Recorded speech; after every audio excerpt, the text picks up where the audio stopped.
one of the things with shellac and oils and stuff, and lacquers, one of the things about finishes in general, I suppose, is that they tend to build up. And Howard is just cleaning away any excess that's in the cavities, especially around the screen of the XY MIDI pad, where, well, it's essential that it fits properly.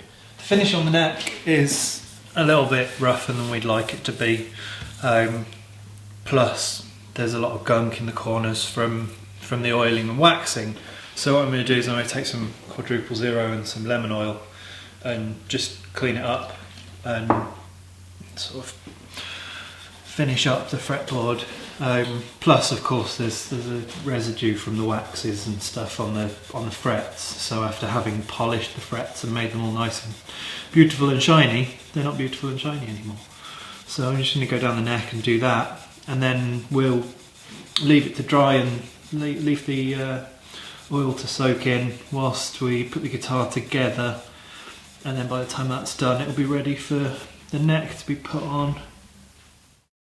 We find ourselves in a bit of a quandary. What we're trying to do is use, well, we've bought relatively cheap but better quality hardware than the rubbish we have been using, and we're obviously installing a nice expensive sound system, XY MIDI pad.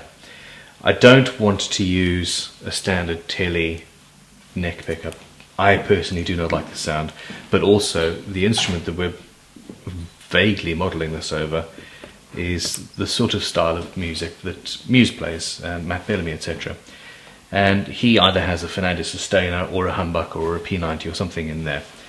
I've got this cheap humbucker that comes with the Sustainer kits, and I never use because I don't like the sound.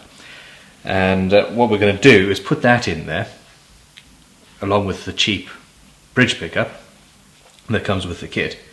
I want to see what they sound like, and then we're going to take the whole thing apart again, and apprentice Howard is going to rewire them and probably put new magnets in there and play around and see if we can get this sounding better that way. So that's advanced luthiery, I suppose, but still something that is not beyond the wit of most hobby builders if you really want to give it a go.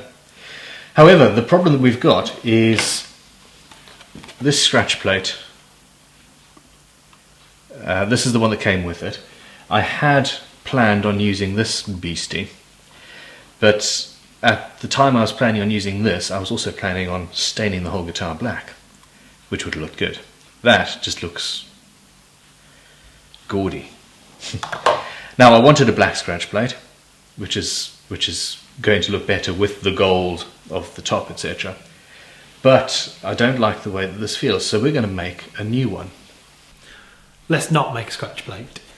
Let's have a different idea altogether.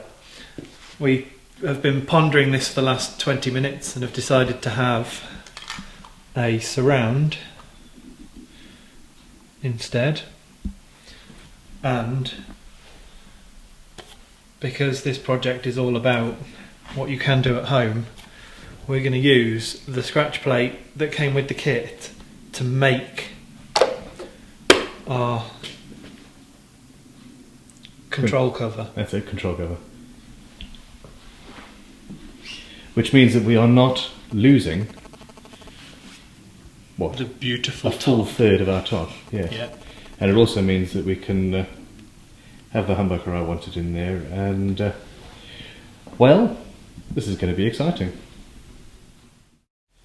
We're going to be using this control cover as the template with which to make our new one, and despite the fact that it's all cheap and nasty stuff, we've found another problem. Howard, have a look. We have a broken PCB on the pot. Completely shattered, out the lovely protective bubble wrap, and destroyed from the get-go. So yeah, buy cheap, get cheap, take it apart, make nice. So I've taken all the controls from the plate, and we used this as a guideline for the cavity, the extra cavity that we cut for the XY controllers. So we know that our cavity is the same size. So what I'm going to do is I'm just going to score this on here as my outline, and then try and figure out where the other piece is going to go. So I know that we've got an overlay like that. And then the other one is staggered.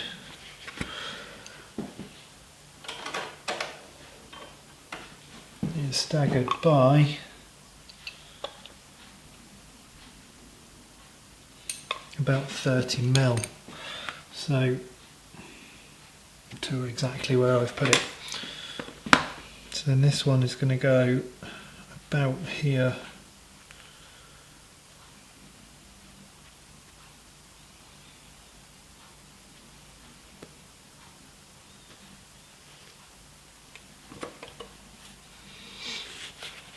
I'm just going to measure up and make sure that we're nice and straight.